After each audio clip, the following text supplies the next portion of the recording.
Damien. D'abord, on y va le foot avec les ennuis pour Paris. Encore un nouveau, celui de Lionel Messi. Nous sommes à 5 jours du match face au Bayern Munich en Ligue des Champions. À chaque jour, son problème. L'équipe a donc annoncé que Messi était touché aux ischio-jambiers. Ça s'ajoute à la blessure de Mbappé, à l'élimination hier par Marseille, le grand rival en Coupe de France. Bref, c'est plus qu'un ennui, c'est une malédiction, Michael Paul. Non, malédiction, je ne sais pas, mais bon, c'est vrai que ça devient quand même assez récurrent quoi, depuis quelques années où on se retrouve avec au moins un minimum joueur important de l'équipe blessé ou malade. Voilà, et là on se retrouve avec deux. C'est le monde à l'envers. Pour l'instant, c'est qu'une inquiétude, on ne sait pas ce qui se passe. On ne connaît pas encore s'il y a un examen médical qui a été passé ou pas pour savoir la gravité de sa blessure. Mais c'est vrai que Paris Saint-Germain peut s'inquiéter. Ouais. C'est un peu le monde à l'envers. C'est Neymar qui normalement rate les huitièmes de finale de Ligue des Champions à Paris. Et c'est le seul qui est là, devant. On se réjouit pour lui, mais après le problème, vous parlez de malédiction, c'est pas tellement une malédiction dans le sens où si vous avez un projet cohérent avec une équipe qui va affronter une autre équipe du Bayern Munich en huitième de finale, d'accord, vous avez des blessures qui peuvent vous porter préjudice, mais vous avez quand même une équipe qui va jouer. Quand votre projet de jeu, en tout cas depuis quelques années, et ça dépasse la direction sportive actuelle, l'entraîneur, etc. On est sur un truc beaucoup plus global avec le Paris Saint-Germain. Quand votre projet de jeu, c'est d'avoir les meilleurs joueurs offensifs et d'en faire un projet, de vouloir prolonger des joueurs qui sont peut-être en fin de carrière. Donc ça, c'est Neymar qui est visé. Neymar, mais même Messi, par exemple, avec qui le Paris Saint-Germain est en train de discuter d'une prolongation. Il est où le projet dans le long terme que de vouloir prolonger un joueur comme Messi, qui est évidemment un joueur fantastique, mais qui peut-être mérite aussi pour Paris qu'on laisse la place à des jeunes joueurs qui vont amener quelque chose. Et aujourd'hui, le projet, depuis trop longtemps, ça a été d'enrôler les meilleurs joueurs de la planète, souvent des joueurs très offensifs, pour qu'à la fin, quand ils sont blessés malheureusement pour Paris au moment de l'échéance de la saison, il reste pas mal de soucis à se faire. Oui. Mathieu, Guillaume, je voudrais vous entendre. Moi j'ai un également. truc plus simple. Moi je pense que c'est beaucoup plus simple que ce que tu viens de dire. C'est la série des 4 M. Alors. Mbappé, Messi, Marseille, Munich. Et là, c'est la grosse M. C'est aussi simple que ça. Combien de temps qu'il la prépare? Vous savez quoi ça en valise un stress. Non, c'est inventé, c'est du live. Et quel est son prénom? Mathieu. J'ai pas osé le dire, j'ai Voilà. même pas osé le dire. Les 5 étoiles. Son pseudo, Momo. Double M. Guillaume, la règle des 4G. Alors Guillaume Gary, expliquez-nous. Oui. Quels sont les deux autres? Non, mais je pense qu'il y a, malgré tout, il peut ne pas y avoir de hasard. Ça peut aussi remettre en question la politique physique, médicale du club sur des gros projets. C'est le rendez-vous. Ça fait combien de temps qu'il parle de ce rendez-vous Mais il y a eu la Coupe du Monde entre-temps. Messi a joué toutes les rencontres avec l'Argentine. Oui, mais non, mais en fait, je trouve qu'on est- c'est pour ça que je vous ai tendu je vous ai mis une pièce avec malédiction. et non. Le fait que Messi joue maintenant, ça pose aussi quand même problème parce qu'il a bénéficié de quoi? De 10-12 jours après la Coupe du Monde. C'est très peu. Et il a enchaîné tous les matchs. Donc à un moment donné, il ne faut pas non plus... Comme Mbappé la semaine dernière, hein, le débat pourrait Oui, être... mais Mbappé n'a pas eu de repos. Lui, il n'a pas eu de repos. Il est revenu. Il a eu une semaine de repos. Il est revenu. Donc là, vous avez coupé un petit peu, mais c'est pas suffisant. Après une Coupe du Monde, après tant de pression, pardon. Mais Messi, lui, il a tout joué. Donc à un moment donné, vous vous dites, il faut le mettre un petit peu au repos, même s'il est revenu, il a eu que 12 jours de repos. Ben voilà, Après, c'est arrivé, mais ça aurait pu ne pas arriver aussi. Hein. Ça peut aussi resserrer le groupe autour de Neymar, qui peut avoir, pour une fois, vraiment être le seul, le héros de la soirée, les clés du camion. Ça peut aussi provoquer chez lui.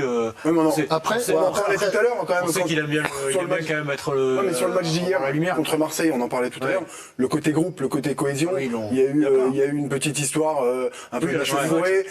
Les Parisiens mettent du temps, vous le disiez, à rejoindre celui qui était Ramos un peu en difficulté. Tous les Marseillais étaient autour. Mais Hier soir, on a Juste une chose. On va prolonger le débat, vous savez quoi? Parce qu'on est sur la manière avec laquelle Marseille a éliminé Paris. Donc Neymar qui sera là. On va se projeter un peu mardi PSG Bayern et je voudrais vous entendre tous les quatre sur le sujet. Neymar tout seul, peut-être en pointe.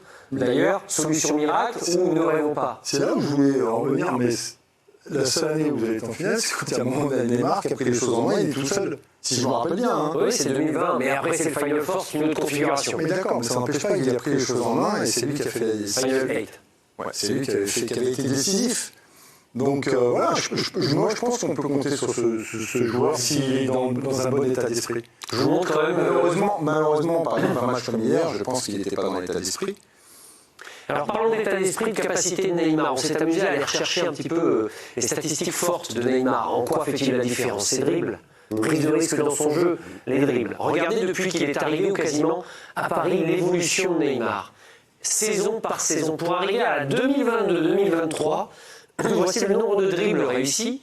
On en perd donc pas mal globalement, en pourcentage par match. Donc c'est énorme. Et on peut même aller plus loin sur le nombre de dribbles tentés. C'est-à-dire que non seulement il ne les réussit plus, mais en plus il en tente encore moins. Regardez par match lorsqu'il arrive. Alors tout va très bien, c'est tout feu tout flamme. Mais là il en est à plus de moitié. Il est arrivé Messi. Oui, il a pris l'âge. Il a suivi l'âge non plus. Il a arrivé à 25 ans, il en a 31, il a plus d'explosivité. C'est l'arrivée de Messi. Le Est-ce que, franchement, pourtant Neymar, c'est un grand joueur. Il donne pratiquement tous ses ballons, il joue avec Messi, quoi. C'est lui, pour lui, c'est Messi qui doit faire la décision, comme il le faisait au Barça. Donc c'est pour ça que ça baisse au niveau des dribbles. Il va plus tenter certains dribbles, il préfère donner à Messi, et Messi, lui, va peut-être dribbler. Messi, il est arrivé l'année dernière et ça baisse depuis... C'est énorme, Parce qu'il attendait Messi, donc regardez, je préparais à moins de dribbler. C'est pour ça que c'est pas qu'il attendait Messi. dans un match aussi important que le 8e de finale de Ligue des Champions, s'il est tout seul, ça peut resserrer tout le monde et il peut se transcender dans une situation. Peut-être qu'on prendra le pourcentage pour le match du Bayern. En fait, le débat, c'est pas est-ce que Neymar est capable de faire un super match et d'emmener Paris avec lui. Ça, oui, on sait qu'il est capable. Non, mais c'est pas un débat, c'est un besoin, Paul. Oui, non, mais si, c'est un débat parce qu'en fait, la question qui est derrière tout le débat qu'on a, justement, c'est de savoir et de se demander si on a envie, au Paris Saint-Germain, de dépendre toujours de la performance d'un joueur ou de deux joueurs pour valider ou invalider une saison. Ça, c'est pas un projet sportif, en fait. Pour moi, Ce que disait Paul tout à l'heure sur la construction globale de tout axé sur 1, 2 ou 3 joueurs. Cette année, c'est 3 joueurs. C'était 2 l'année dernière, mais c'est arrivé, ça fait 3. Ça fait 10 ans, 7 ans, 8 ans que le PSG fonctionne comme ça. Et évidemment, même des personnes comme moi qui ne sont pas des spécialistes, quand on a un deuxième et un troisième, tu as les yeux tout ronds et tu te dis, là, ça va fonctionner. Et ça, tu disais tout à l'heure, toujours janvier, février, ça descend. Et après, tu parlais de doubler ou tripler les joueurs. Le Stade Toulousain, par exemple. Ils ont gagné leurs 2 derniers matchs, alors qu'il y a des doublons avec des joueurs que même certains ne connaissent pas. Mais il y a des doublettes quasiment internationales sur tous les postes. Et il y a un trio, le troisième, qui est souvent un plus jeune, qui vit avec ces joueurs-là. Et quand il a la chance de jouer, ça fonctionne. Ils avaient fait jouer toutes les grosses stars, tous les Messi, Neymar ou Mbappé dernière, et ils avaient dégringolé dans cette période-là. Cette année, ils ont fait beaucoup plus de rotation sur l'ensemble de l'équipe, et les 2 derniers matchs qui sont 2 derniers doublons, c'est 2 victoires. Et ça illustre ce que vous avez dit. Il n'y a pas la même gestion au Stade Toulousain. Non, mais C'était ni la même expérience. Le Stade Toulousain, c'est le Real Madrid du rugby. Ils ont appris, Mathieu a entièrement raison, et ils ont appris des échecs de la saison passée dans le management, dans la gestion de l'effectif, pour accepter à certains moments de la saison de bâtir et de faire confiance à des jeunes alors qu'ils avaient toutes les stars disponibles pour faire une équipe un peu plus homogène, pour gérer les temps faibles. Arsenal, c'est éthique depuis des années, comme le dit Guillaume. Pareil, le PSG n'a pas pu gérer ce genre de problème. Et ça fait, on a changé de directeur sportif plusieurs fois, on a changé d'entraîneur plusieurs fois. Ça veut dire qu'il n'y a pas été changé. Comment ? Ça veut dire qu'avec des joueurs comme ça, tu n'as pas le choix que de les faire jouer tout le temps, jusqu'à ce qu'ils explosent. Que tu sois entraîneur, directeur sportif. Pour conclure sur le PSG Bayern de mardi, projetons-nous un petit peu, c'est ce qu'on a tenté de faire ce soir.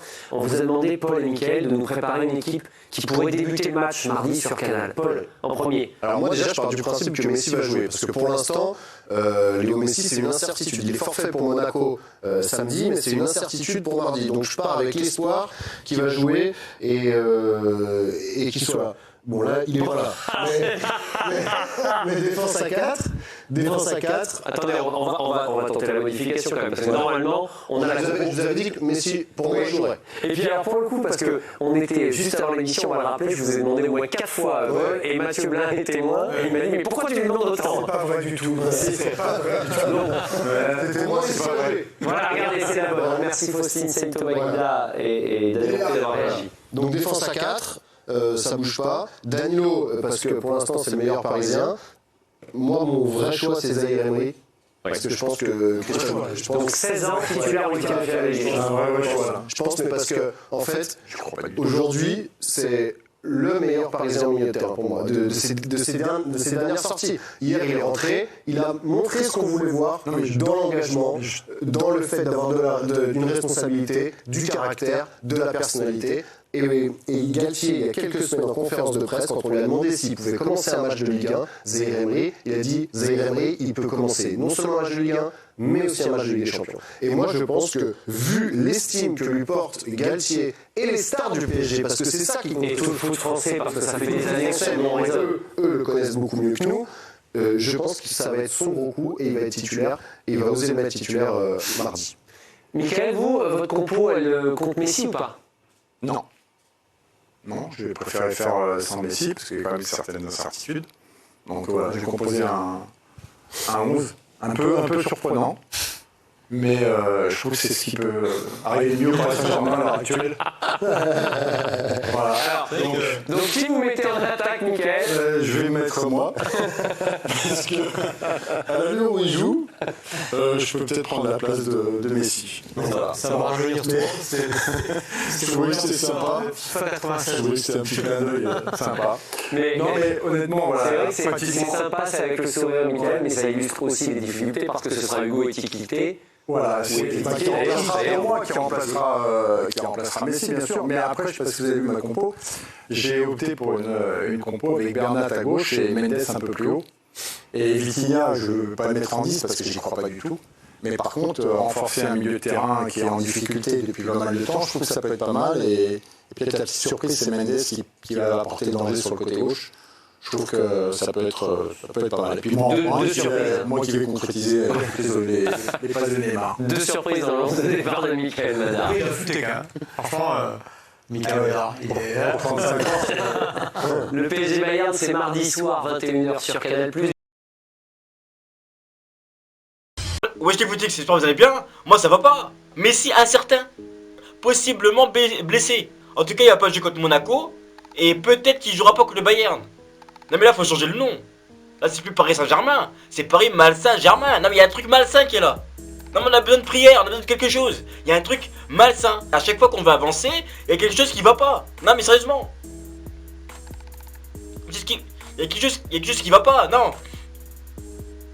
Non mais quelque chose qui va pas, non mais sérieusement. Toi, non mais sérieusement, encore un joueur à l'infirmerie. Encore un joueur à l'infirmerie. Mais là ça peut être l'infirmerie. Là faudrait carrément l'appeler l'hôpital.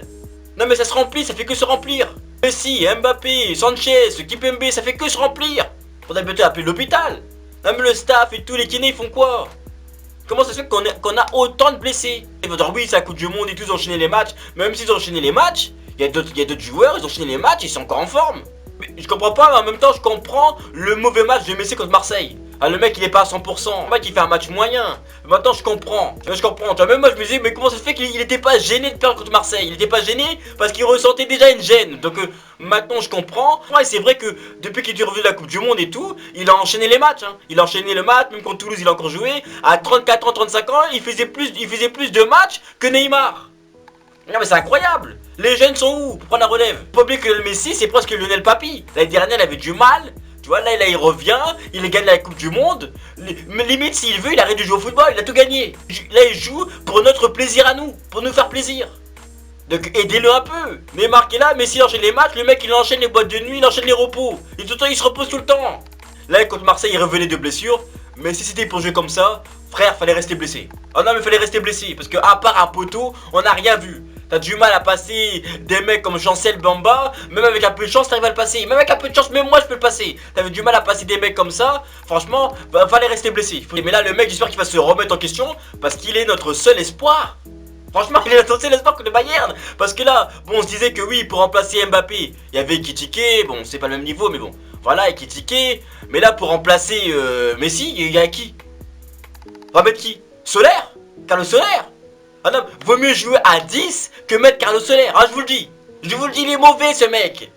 Et même s'il est là, c'est comme ça on joue à 10. Ah mais je vous le dis, il a aucun niveau. Il peut pas remplacer Messi, il peut juste le remplacer au niveau de la taille. J'avoue que ils font la même taille, mais c'est tout. Mais encore Messi, sa taille, il l'utilise pour Il l'utilise pour faire des feintes de corps, pour son agilité, voilà, pour passer, pour la technique. Alors que Carlos Soler, sa taille, il l'utilise pour se cacher. Ah, on le voit pas du match.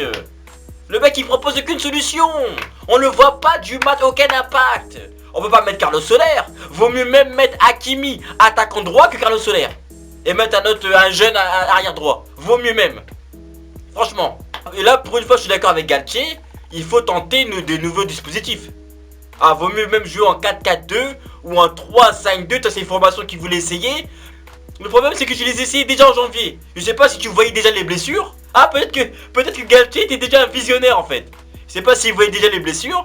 Mais là, j'avoue, Christophe, fais-toi plaisir. Sors-nous une bonne nouvelle compo. Sors-nous une composition. Parce que là, ça va être chaud. Franchement.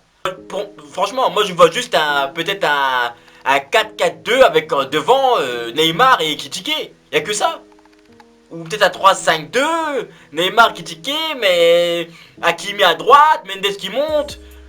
Voilà. Et en espérant que contre Monaco, il n'y a pas de blessure. Mais on est habitué, nous supporters du PSG, on est habitué aux mauvaises nouvelles. C'est très bien. Toi, c'est déjà arrivé plusieurs fois. Le mec est blessé, il manque ça, il manque ça. Et après, quand il y a le match, les remplaçants donnent tout et on gagne. C'est déjà arrivé plusieurs fois. Donc dites-moi ce que vous pensez dans les commentaires. Est-ce que pour vous on peut quand même gagner sans Messi, sans Mbappé? Et quel dispositif faudrait le mettre selon vous? Mettez tout ça dans les commentaires et on se capte plus tard.